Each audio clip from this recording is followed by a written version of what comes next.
Bismillahirrahmanirrahim. Assalamualaikum warahmatullahi wabarakatuh. Sobat Muslim dimanapun Anda berada, apa kabar? Semoga dalam keadaan sehat walafiat. Alhamdulillah hari ini saya Nong Niken kembali menjumpai seluruh Sobat Muslim dalam acara kesayangan kita, Share It. Yang mana acara ini membahas tentang Sirah Nabawiyah yang dibahas secara kekinian yang sangat relate dengan kehidupan kita. Untuk itu dalam tema kali ini telah hadir bersama kita Ustadz yang akan membahas tema besar kita hari ini, Ustadz Faris Beki. Assalamualaikum Ustadz. Waalaikumsalam. Sehat? Alhamdulillah. Segar Selamat nampaknya berjumpa hari ini. kembali. Alhamdulillah. Masya Allah. Udah mulai hujan kan? Ya, Alhamdulillah, benar. Masya Allah. Ustadz, tema kita kali ini adalah 3 periode hidup Rasulullah. Iya. Nah, cuman sebelum ke situ, itu kan kayaknya agak berat ya bahasannya Ustadz. Ini lebih ke konteks kekinian. Iya. Kita mau ngomongin tentang Sirah Nabawiyah. Artinya perjalanan hidup Rasulullah yang mungkin itu hanya menarik di kalangan tertentu, Ustaz. Tapi ketika kita lagi ngobrol dengan anak-anak zaman sekarang, mereka lebih tertarik dengan sesuatu yang sifatnya duniawi. Fans K-pop, drama Korea, sehingga kayaknya kehidupan mereka itu akan lebih menjadi sebuah ketertarikan yang berbeda ketimbang kita bilang tentang Sirah Nabawiyah, tentang perjalanan hidup Rasul. Ini gimana caranya supaya perjalanan Rasulullah atau hidup Rasulullah itu jadi menarik di kalangan ini? Gimana caranya? Masya Allah. Bagus sekali ya, tapi berat ini. Jadi ada jarak antara kita dan Nabi itu karena kita memang belum melihat pesona dalam kehidupan Nabi SAW. Saya tuh punya mimpi besar ya. Setiap kali saya bercerita tentang kehidupan Nabi, itu timbul semangat untuk transformasi diri, memperbaiki kehidupan. Sebab dalam kehidupan Nabi itu benar-benar sesuatu yang aplikatif yang bisa diterapkan dalam kehidupan dan relate dengan kehidupan kita. Itu cita-cita besar saya tuh. Setiap kali orang mendengar cerita tentang Nabi. Tapi saya juga punya cita-cita minimalis tuh. Bahwa setiap kali kita mendengar cerita tentang Nabi, setidaknya harga sholawat kita sebelum mendengar dan sudah mendengar itu beda. Jadi ketika kita mengucapkan Allahumma salli ala Muhammad, sebelum kita kenal dengan setelah kita lebih kenal, itu akan semakin merasuk ke dalam hati itu. Bagaimana tidak? Sebab seluruh kehidupan Nabi itu penuh pesona. Bahkan kalau kita bicara fisiknya. Ya kan? Coba sekarang kita bayangin Mbak Niken. Apa rasanya kalau nanti bertetangga dengan Nabi SAW di surga? Masya Allah. Sebab satu amalan bisa membawa kita bertetangga dengan Nabi itu adalah amalan hati cinta kepada Rasulullah. Sebab ada orang yang datang kepada Nabi tanya tuh. Mata sa'ah. Kapan kiamat itu ya Rasulullah? Nabi nggak jawab itu. Karena nggak penting memang tahu kapan kiamat. Nabi tanya sesuatu yang lebih penting. Ma'adatta laha. Emangnya kamu sudah siapin apa? Dia bilang, ya Rasulullah, aku tuh nggak banyak puasa sunnah, sholat sunnah, sedekah, nggak banyak. Tapi aku cinta sama Allah dan Rasulnya. Kata Nabi, kalau begitu, kamu akan bersama orang yang kamu cintai. Jadi cinta kepada Nabi itu merupakan tiket bertetangga dengan Nabi di surga nanti. Itu seindah apa sih bertetangga dengan Nabi itu? Saya berikan 3 kisah pendek aja. Yang pertama, kisah dari Jabir bin Samurah, sahabat Nabi. Suatu malam dia lewat di jalan Madinah pada saat bulan purnama. Tiba-tiba Nabi datang dari arah datangnya bulan. Fa'aj'alu anzuru ilal qamar wa ila Rasulillah. Ilal qamar wa ila Rasulullah. Aku akhirnya ngelihat bulan, ngelihat Nabi, ngelihat bulan, ngelihat Nabi. Wallahi la wajhu Rasulillah ajmalu minal qamar. Demi Allah wajah Nabi lebih indah daripada bulan purnama. Itu tentang wajah Nabi tuh. Lebih indah daripada bulan purnama. Kisah kedua. Abdullah bin Rawahah, seorang penyair tuh, sastrawan. Orang-orang pengen dengar dari mulut seorang sastrawan mensifati Nabi itu seperti apa. Mereka bilang, siflana Rasulullah. Kasih tahu dong kami gimana sifat-sifat. Gimana bentuknya Rasulullah itu. ciri-ciri Nabi itu seperti apa. Apa kata Abdullah bin Rawaha? Kalau kamu melihatnya dari jauh, maka kamu seperti melihat matahari yang sedang terbit. Subhanallah. Mbak Niken sering nggak misalnya camping ke gunung atau pergi ke laut hanya untuk berburu sunrise? Pernah sih. Pernah. Ya? Pernah. Tapi... Jadi kenapa banyak orang melakukan itu? Kenapa? Karena matahari terbit itu bukan cuma indah, tapi juga melahirkan semangat, mood baik, ya kan? Orang-orang dari barat pergi ke Bali itu hanya berburu sunset, berburu sunrise. Orang-orang pergi ke gunung tinggi-tinggi untuk melihat sunrise. Ya. Jadi Abdullah bin Rawaha menggambarkan suasana psikologi setiap orang memandang Nabi itu sama seperti orang yang sedang memandang matahari terbit. Itu kan indah sekali tuh. Ya. Oke, kisah ketiga. Husain bin Salam, seorang rabi Yahudi di Madinah.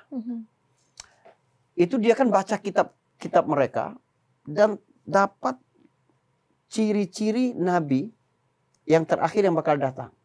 Jadi ketika Nabi sampai di Madinah, dia ajak putranya, "Nak, ayo ikut papa tuh. Kita datangin orang Arab yang ngaku Nabi tuh.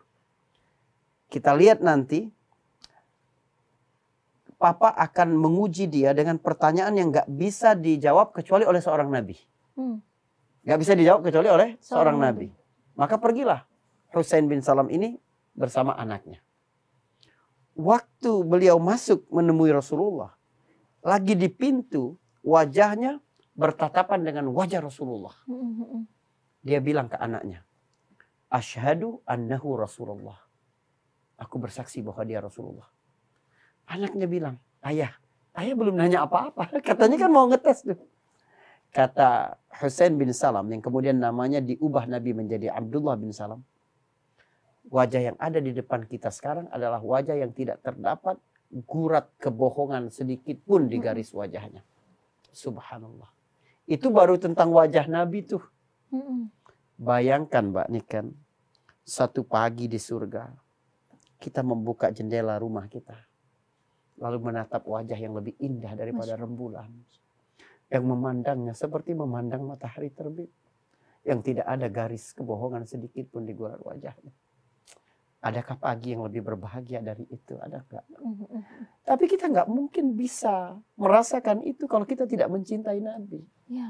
Dan kita tidak mungkin bisa mencintai Nabi kalau kita tidak tahu sejarahnya. Kita jangan mengaku Nabi hanya kita tahu kapan dia lahir, kapan dia hijrah, tahun berapa sholat diwajibkan, kapan beliau wafat. Bukan cuma itu. Itu hanya permukaan sejarah tuh. Tanggal, nama orang, nama tempat, itu hanya permukaan. Tapi inti dari sejarah itu adalah lipatan-lipatan peristiwa yang dapat menjadi pelajaran dalam hidup. Seberapa Nabi Shallallahu Alaihi Wasallam berkorban untuk umatnya. Bagaimana dia luka, bagaimana dia menderita, bagaimana dia lapar, bagaimana dia tertahan tidurnya, bagaimana dia kehilangan keluarga, bagaimana dia kehilangan tanah air. Supaya apa? Supaya kita kenal Allah. Biar sampai pesona ajaran tauhid itu kepada orang-orang di Jakarta, di Kebon Jeruk, di Matraman, di Depok, di Sumatera, di Sulawesi. Hanya untuk itu Nabi melakukan segala sesuatu. Apakah tidak terenyuh hati kita dalam kecintaan sedemikian rupa setelah Nabi mengorbankan apapun untuk kita? Apa yang paling indah dalam hidup ini kecuali kenal Allah Subhanahu Wa Taala? Sebab Dia pengendali segala kehidupan. Dan kita nggak mungkin kenal Allah kecuali karena perjuangan Rasulullah itu. Karena pengorbanan para sahabat itu. Dan kita belum tentu ketika mendapat ujian-ujian seperti yang dialami oleh para sahabat, dialami oleh Rasulullah, kita akan kuat. Kita sudah tinggal terima beresnya saja. Apalagi kita yang lahir sebagai keluarga muslim. Kenapa kita tidak memupuk kesyukuran baru dalam diri kita? Beruntung ya aku kenal Allah SWT. Beruntung ya aku menyerahkan hidupku kepada Allah. Beruntung ya aku gitu. Dalam diri kita harus begitu.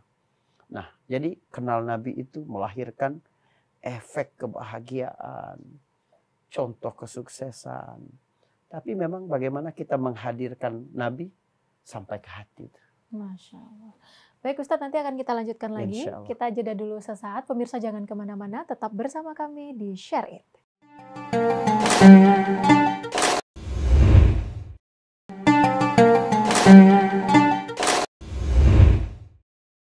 Sobat Muslim, terima kasih masih setia bersama kami di Share It. Dan kita lanjutkan pembahasan kita mengenai Sirah Nabawiyah tentang 3 periode dalam hidup Rasulullah. Ustadz, itu kan ada 3 periode ya? Maksudnya tuh kita membagi-bagi periode itu untuk mempelajari Sirah ini seperti apa ya Ustadz? Maksudnya? Baik. Jadi dalam perjalanan hidup Nabi itu, semuanya menarik dan semuanya selalu ada sisi-sisi yang bisa kita highlight. Jadi bagi seorang pemimpin, dia mungkin akan melihat dari periode yang ini, begitu dulu. Maka kita bagi sirah itu menjadi 3 periode. Berarti bukan kayak lahir, hidup, mati, bukan gitu ya? Ya, bukan. Jadi kita ini sebenarnya untuk memudahkan saja. Oke. Pertama adalah periode prarisalah. Prarisalah. Yaitu periode dari Nabi lahir sampai Nabi menjadi Rasul. Berarti prarisalah itu sebelum menjadi Rasul, sebelum dapat risalah kenabian. Dari usia 0 sampai usia 40 tahun. Iya kan?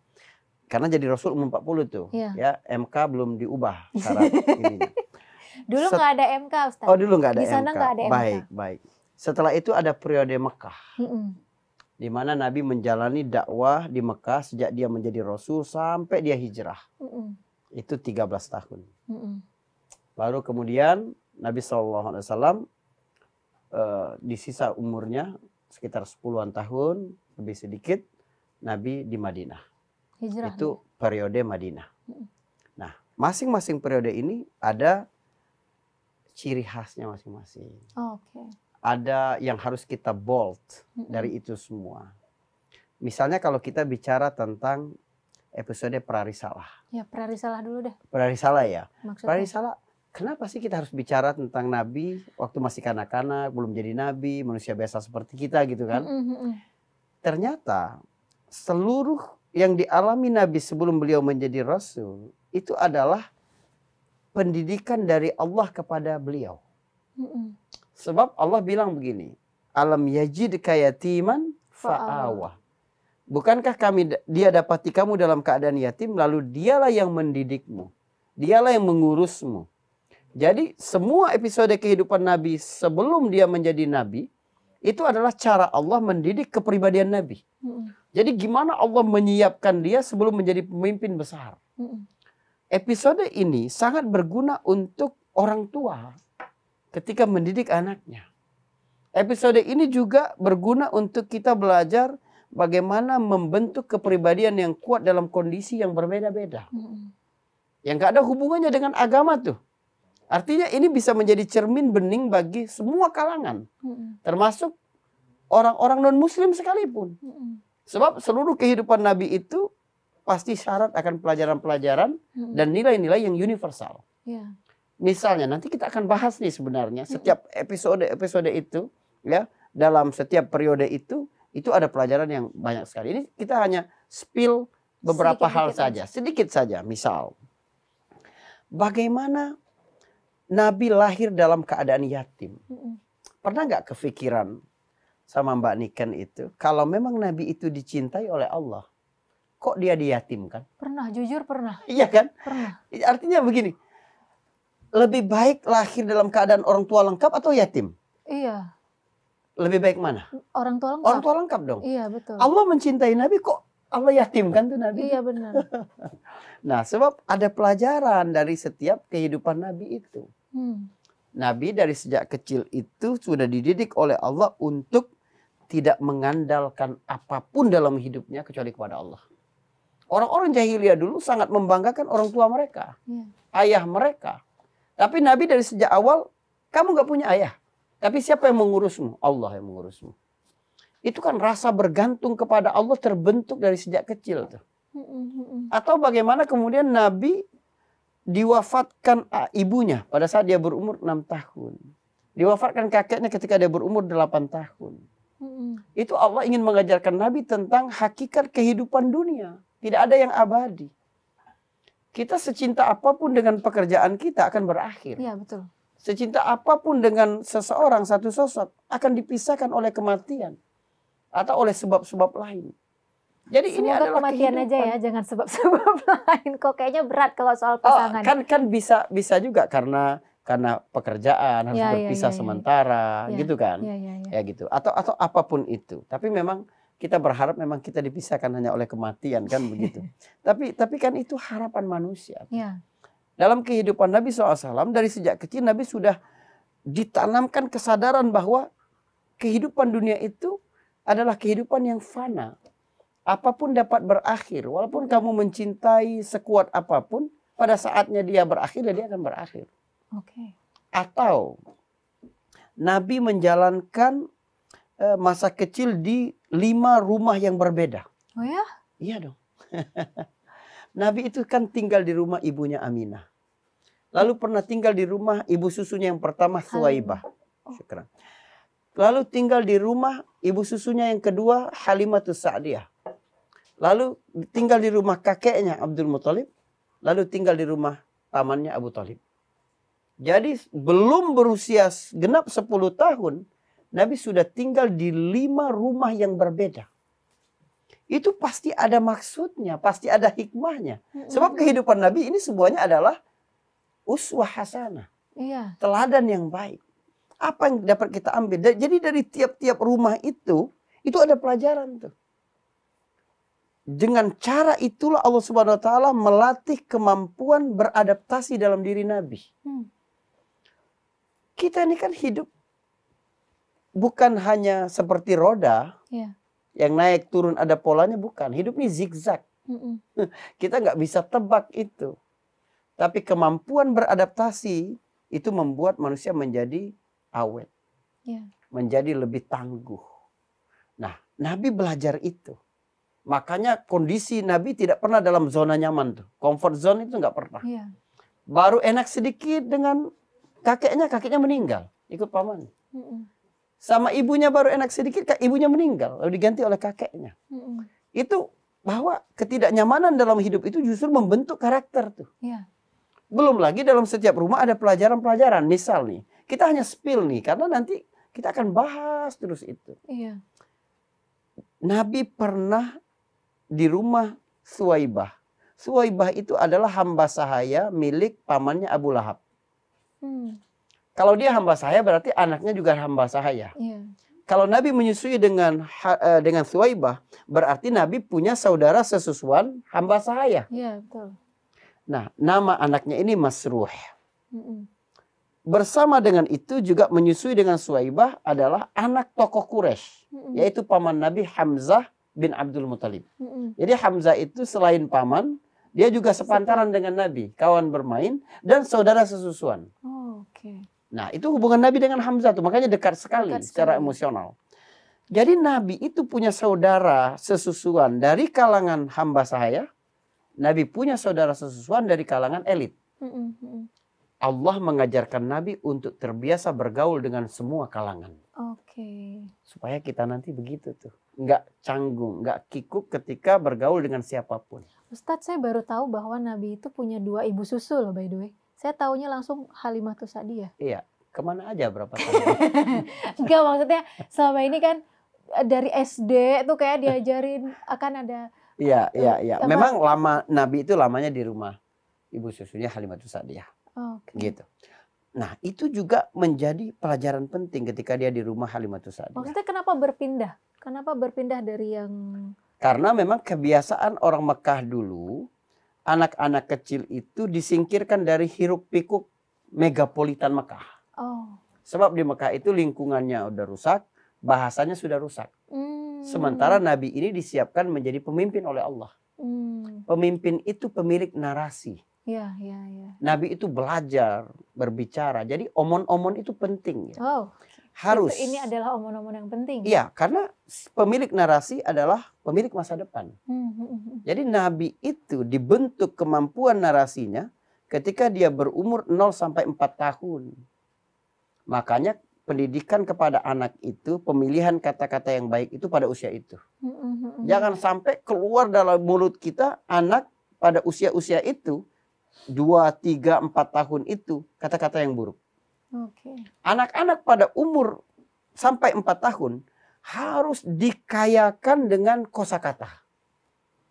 Itu pendidikan tuh. Golden age. Golden age untuk pembentukan karakter dari kosakata.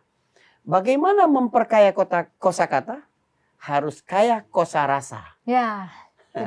Jadi anak itu harus mulai belajar untuk mengungkapkan ekspresinya. Kita korek-korek terus tuh. Adik sedih ya. Kenapa adik kecewa? Oh, kakak marah ya. Kakak sedih, kakak macam-macam. Nanti akan kita koreksi lagi perasaan itu, Ustadz. Kita bahas lagi nanti karena ada yang mau lewat berikut ini. Pemirsa jangan kemana-mana, tetap bersama kami di Share It.